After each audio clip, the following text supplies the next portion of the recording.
जब घात और घातांक वाला हिसाब पढ़ेगी ना, उसमें कुछ घातांक का नियम होता है, उस नियम को अगर जान गई, याद कर ली, फिर घात और घातांक वाला हिसाब में क्या होगा, दिक्कत नहीं होगा। तो हम लोग समझते हैं, इस नियम को समझते हैं, एक दो एग्जांपल लेके भी समझेंगे। चलिए समझिए, अगर यहाँ पे ध्यान दीजिए क्या कहता है, पहला नियम कहता है, अगर देखो ये क्या होता है, आधार होता है और ये क्या होता है, घात होता है ना। तो इसका आधार देखिए, आधार जब सेम रहे, गुना में रहे और आधार सेम रहे तो क्या होता है, पावर जुड़ता है। गुना में पावर जुड़ता है, एक चीज नोट कर लीजिएगा, गुना में पावर जुड़ता है, गुना में पावर जुड़ता है और भाग में पावर घटता है, भाग में पावर घटता है।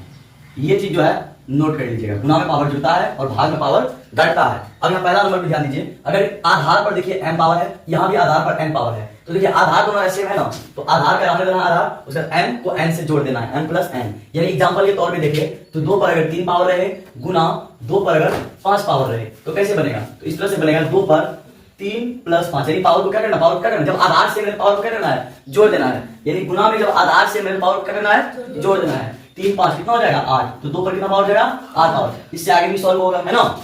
यानी 2 को 8 बार लिख करके गुना कर देना है आपको। चलिए अब भाग वाला में हम लोग देखते हैं, अगर a पर m पावर है भागा a पर n पावर, यानी आधार पर देखिए m पावर फिर आधार पर n पावर, तो यहाँ पे क्या हो गया है, a पर m माइनस n, यानी भाग में क्या होता है, पावर घटता है। जब भाग में आधार सेम रहे तो पावर क्या होगा, वहां पे घटेगा। यहाँ ध्यान दीजिए, जैसे आधार को लिख दीजिए, उसका m को n से माइनस कर दीजिए, m माइनस n, समझ में आया। जैसे एग्जाम्पल के तौर पर ले लेते हैं, अगर 3 पर जो है 5 पावर है भागा 3 पर 4 पावर है, तो कैसे बनेगा, क्या ध्यान दीजिए, तो 3 पर जो है 5 माइनस 4 पावर को क्या करना है, घटा देना है। क्या ध्यान दीजिए, 3 पर कितना पावर हो गया, 1 पावर, तो 1 पावर लिखा नहीं जाता है। चलिए यहाँ अगर लिख दिया है 3 पर 1 पावर, तो 3 पर 1 पावर का मतलब 3 होगा, इधर पढ़ेंगे ना। जैसे अगर कोई भी आधार होगा उसमें पावर अगर 1 रहेगा तो मान क्या आएगा, उसका वही आएगा जो आधार है, ठीक है ना। अगर 3 पर 1 पावर है तो यहाँ पे कितना आ जाएगा, 3 आ जाएगा। अब हम लोग तीसरा नंबर को देखते हैं, ए देखो, अगर आधार है, आधार में पावर है, फिर उसके ऊपर भी पावर है ना। यानी आधार, यहाँ पे कुछ आधार दिया हुआ रहेगा आपका, वहां पे जो है क्या रहेगा, पावर रहेगा, फिर पावर के ऊपर पावर रहेगा, तो उसको कैसे बनाया जाएगा, तो ये पावर को इस पावर से गुना कर देना है। क्या करना है, गुना कर देना। जैसे कि यहाँ m को n से गुना क्या है, कितना आया, mn। जैसे कि एग्जांपल के तौर पे देख लेते हैं हम लोग, अगर 2 पर यहाँ पे 3 पावर है और यहाँ पे 5 पावर है, तो क्या हो जाएगा, 2 पर 3 बचे 15 पावर, 2 पर कितना पावर हो जाएगा, 15 पावर, ठीक है। अब चौथा नंबर नियम को देखते हैं। चौथा नंबर कहता क्या, अगर कोई आधार में 1 पावर रहेगा तो जो आधार दिया रहेगा वही आंसर निकलेगा। जैसे कि हम लोग देख लेते हैं, अगर 4 पर जो है, 4 पर अगर यहाँ पे 1 पावर है, कितना पावर है, 1 पावर है, तो आंसर 4 ही निकलेगा। कितना निकलेगा, 4 निकलेगा, क्योंकि 4 को 1 बार लिखा जाएगा, 4 ना आएगा, है ना। चलिए अब पांचवा नियम को देखिए, पांचवा नियम क्या कहता है, अगर कोई भी आधार में 0 आ जाए, ठीक है, तो उसका मान कितना होगा, 1 होगा। अगर मान के चलिए कि यहाँ पे 100 है, 100 पे 0 पावर है, तो कितना हो जाएगा, 1 हो जाएगा। चाहे 1000 है, ठीक है, 1000 पे अगर 0 पावर है, कितना हो जाएगा, 1 हो जाएगा, है ना। चाहे 999 है, उस पे अगर 0 पावर है, कितना हो जाएगा, 1 हो जाएगा। यानी किसी भी आधार पर अगर 0 पावर है या 0 घात है तो क्या हो जाएगा, 1 हो जाएगा, ठीक है।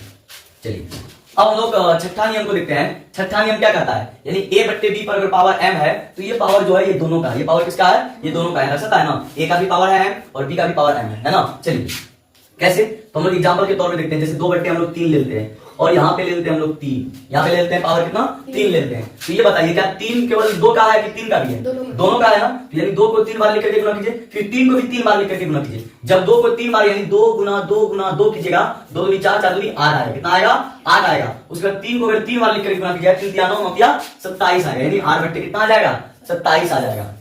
अब हम लोग 7वां नंबर को देखते हैं। 7वां नंबर नियम क्या कहता है, 7वां नंबर नियम क्या कहता है कि अगर जो है आधार में पावर जो रहे माइनस वाला रहे, आधार में अगर पावर क्या रहे, माइनस वाला रहे, तो उसको कैसे बनाएंगे, तो याद ध्यान दीजिए।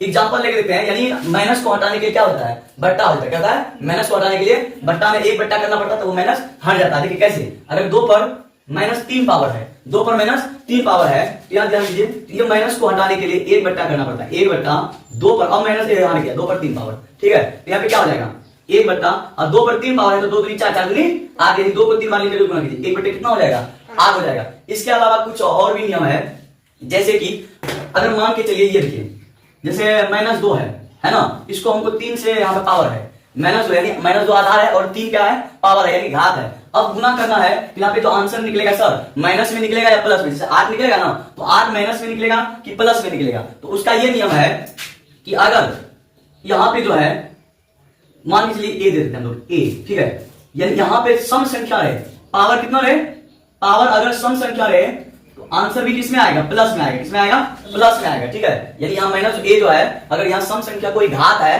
तो उसका आंसर क्या निकलेगा, ए निकलेगा, यानी प्लस में निकलेगा, किसमें निकलेगा, प्लस में। अगर माइनस यहाँ पे कुछ भी दिया हुआ है, ए मतलब यहाँ पे आधार, ठीक है, कुछ भी दिया हुआ है, आधार यहाँ पे कुछ भी दिया है, उस पर अगर विषम संख्या से कहे कि विषम संख्या इसका घात है, विषम संख्या क्या है, इसका घात है, तो बोलो आंसर किसमें होगा, प्लस में कि माइनस में। जब भी विषम संख्या है तो माइनस में होगा, है ना। जब विषम संख्या है आंसर किसमें निकलेगा, प्लस में निकलेगा। यहाँ तक समझ में आ गया, ठीक है, यहाँ तक नोट कीजिए।